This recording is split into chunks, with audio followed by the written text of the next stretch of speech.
Magandang tanghali po sa inyong lahat. Kami po ay mga taga-United People's Initiative.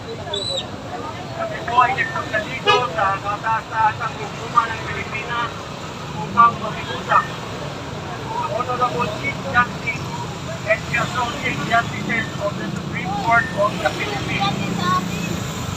Amin pong pasimuno, patumako, respectful appeal for resolution of pending national cases.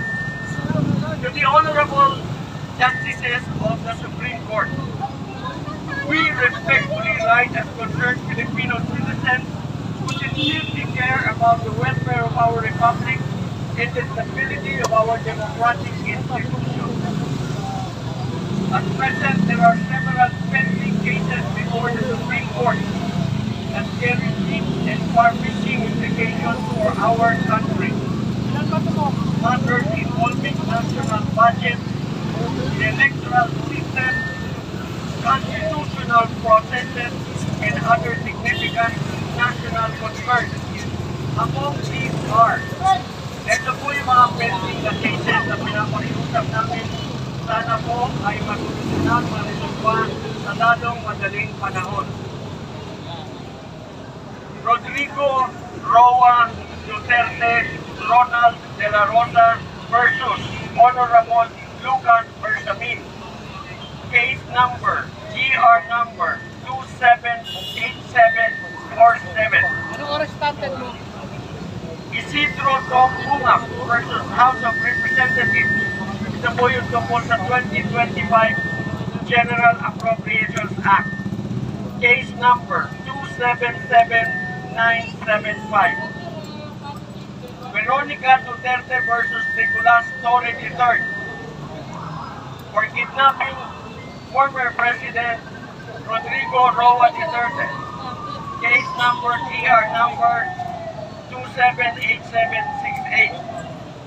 Attorney Israelito Dorion versus Comelec and MRU. GR number 279246. Sara Duterte versus House of Representatives.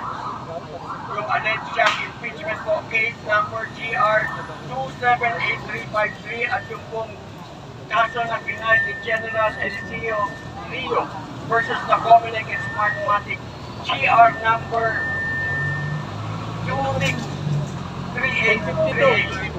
We fully recognize the weight of your responsibility and the need to carefully deliberate on each matter in accordance with the Constitution and existing laws. Nevertheless, we respectfully appeal for a prompt, clear, and just resolution of these cases.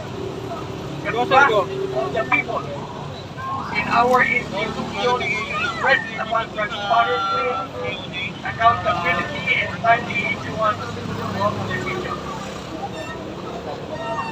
This is not an attempt to dictate to the court, but rather a sincere appeal from citizens who place their hope in independence, integrity, and stability of the judiciary. It is the prayer and aspiration of many Filipinos that justice prevails and that the Constitution remains the firm foundation of our nation. Thank you for your continued services to the Filipino people.